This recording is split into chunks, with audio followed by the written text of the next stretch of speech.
নমস্কার, আশা করি আপনারা সবাই ভালো আছেন। আমার আজকের ব্লগে আপনাদের স্বাগত।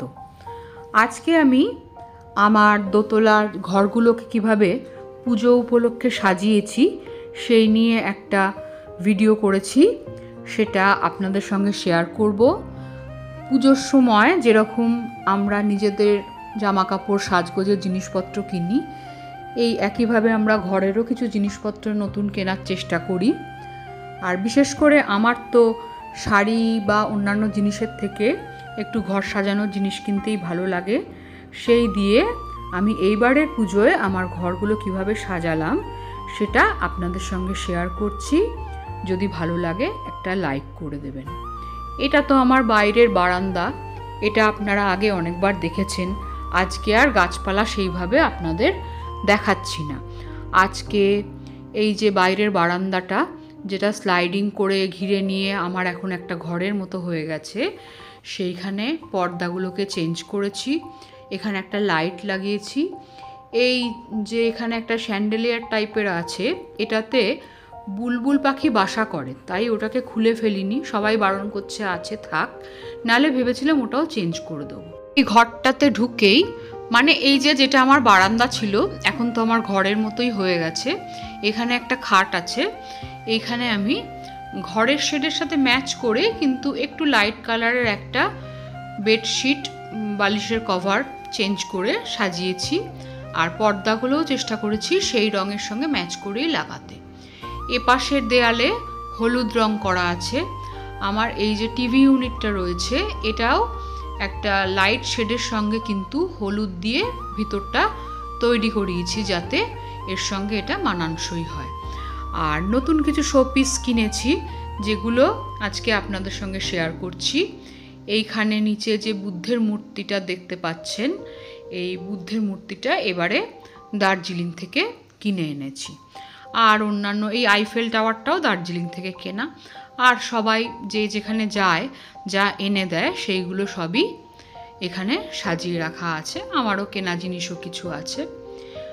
আর এইখানটায় এখনও আমরা শুই না, রাত্রে একটুখানি হয়তো বসে টিভি দেখলাম, তারপরে আমরা ঘরেই একসঙ্গে সবাই শুই, যেহেতু আমার এই জায়গাটায় কোনো এসি লাগানো নেই। এইখানের সঙ্গে ম্যাচ করে এই ঘড়িটা কিনেছি। আর ঘড়িটার মধ্যে এই কালারগুলো সব আছে, একটুখানি ইয়েলো আছে, একটুখানি গ্রিন আছে, সব কিছু কম্বিনেশনটা একরকম। তো এইটা গেল আমার যে ঘরটা। আর কিছুদিন পর থেকেই এটা ব্যবহার করতে পারবো, একটু ঠান্ডা পড়ে গেলেই এই ঘরটা খুবই আরামদায়ক হয়ে যাবে। এরপরে আপনাদের সঙ্গে শেয়ার করব আমার বেডরুমটা, যেটা নতুন করে আবার সাজিয়েছি। সেই বেডরুমের কি কি কিনলাম সেগুলো আজকে আপনাদের দেখাবো। এই যে এইবার এপাশ দিয়ে ঘুরে আমি দরজা খুলে আমার বেডরুমে ঢুকবো। বেডরুমেও আমার কালার কম্বিনেশন লাল আর হলুদ, তো তার সাথে ম্যাচিং করে এই বেডশিটটা কিনেছিলাম আর ওই বালিশ, পাশ বালিশের ওয়ারগুলো। আর এই যে কুশানগুলো দেখতে পাচ্ছেন, এগুলো কিন্তু অনেক পুরনো, প্রায় 16-17 বছর আগের। তোলাই থাকে সব সময়, তো ঘরে যেরকম সাজিয়ে দেখতে ভালো লাগে, ইউজ করলে তো সেগুলো মেনটেন করা যায় না, তাই এগুলোকে তুলেই রাখি। কোনো অকেশন উপলক্ষে হয়তো পাতলাম, আর অন্যান্য সময় তোলাই থাকে। এপাশে এই যে শোকেসটা আছে, এখানেও একটা বুদ্ধের মূর্তি আছে, এটাও আমি কয়েক মাস আগে কিনেছি।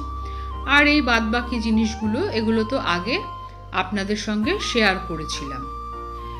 তাছাড়া এইখানে এই যে নিচে আর একটা শুধু বুদ্ধের মুখটা দেখতে পাচ্ছেন, এটা কিন্তু আমার ছেলে অনেক বছর আগে, আমি ভাইজ্যাক বেড়াতে গেছিলাম, তখন আমাকে ওর নিজের পয়সা দিয়ে কিনে দিয়েছিল। এ পাশে আমার এই চাবির রিং টিং টাঙিয়ে রাখি বা নেল কাটার, এইসব ছোটোখাটো জিনিসপত্র, সেইগুলোর জন্য ওইটা আছে, কি রিং যে হোল্ডার যেটা দেখতে পেলেন। এখানে আমার ছেলের কিছু সাউন্ড সিস্টেম রয়েছে, যেগুলোও মাঝে সাঝে একটু নাচ প্র্যাকটিস করে। পরে একদিন আপনাদের সঙ্গে ওর নাচ শেয়ার করব। এখানে কিছু আলমারির গায়ে যেগুলো ফ্রিজ ম্যাগনেট হয়, ওইগুলো আমি আটকে রেখেছি। এছাড়া এর এপাশের দেওয়ালে একটা দেওয়াল ঘড়ি আছে, যেটাও ঘরের রঙের সঙ্গে খানিকটা ম্যাচিং করেই কিনেছি। আর একটু বড় নেওয়ার ইচ্ছে ছিল, কিন্তু ম্যাচিং কালারটা বড়তে পাচ্ছিলাম না। আপাতত এইটাই পেয়েছি, যদি পরে পাই চেষ্টা করব একটা বড় ঘড়ি এখানে লাগানোর। এই গেল আমার ওপরের বেডরুমটার সম্পূর্ণ লুক। এরপর আমি বাইরে যাব, বাইরে থেকে ঘরটা কেমন লাগে আপনাদের দেখাবো। খাটের সামনে ম্যাটটা যে দেখতে পাচ্ছেন, এটাও আমি এই পুজো উপলক্ষে নতুন কিনেছি। এছাড়া আমার দোতলায় আর বাদবাকি যে সমস্ত ঘর আছে সেগুলোর কাজ এখনও পর্যন্ত শেষ করতে পারিনি, তাই আপনাদের সঙ্গে শেয়ার করতে পারলাম না। আবার যখন কমপ্লিট হবে চেষ্টা করব আপনাদেরকে দেখানোর। আমার এইটা বেডরুমের দরজা, এখানে দরজায় একটা গণেশের মূর্তি করা আছে। এরকম আমার এই পাশের দরজাটাতেও করা আছে। এটা হচ্ছে সিঁড়ি দিয়ে উঠে যে জায়গাটা, সেই জায়গাটা। এখানে আমি ঘরে ঢোকার মুখে এই ওয়েলকাম হোম একটা অ্যামাজন থেকে আনিয়েছিলাম, সেই একটা লাগিয়েছি। এছাড়া এটা হচ্ছে দার্জিলিং থেকে কেনা। আর এই যে বিশ্বকর্মা পুজোর সময় এই ফুলগুলো দিয়ে সাজিয়েছিলাম, সেইটা আপাতত এই দরজায় টাঙিয়ে রেখেছি। এইখানে একটা অনেক পুরনো একটা ছোট আলমারি মতো আছে। আমার ঘরের যখন ওই সানমাইকার কাজ হয় তখন যে সানমাইকাগুলো বেঁচেছিল ওইগুলো দিয়ে ওই আলমারিটাকে আমি নতুন করে নিয়েছিলাম। এই ছাদটা আমি নতুনভাবে বাড়িয়েছি, এটা এক্ষুনি আপনাদের সাথে শেয়ার করছি না। আমি সব সময় এটাতে গাছপালা এখনও সাজাচ্ছি, টবে রং করছি, তাই খুব খারাপ অবস্থার মধ্যে আছে। এটা কমপ্লিট করে চেষ্টা করব আপনাদের সঙ্গে শেয়ার করার। আর এটা সিঁড়ি দিয়ে উঠে যে জায়গাটা, এই টেবিলের উপর এই হলুদ টবে একটা যেটা টেবিল পাম বলে সেই গাছ রয়েছে। আবার ঘরে চলে আসার পর এই যে জানলা দিয়ে দেখুন সামনে যে ছাদটা বাড়িয়েছি ওটা আবার জানলা দিয়ে দেখা যাচ্ছে। তো আমার ভিডিওটা যদি ভালো লাগে একটা লাইক করে দেবেন। আপনাদের সবাইকে শারদীয়ার শুভেচ্ছা।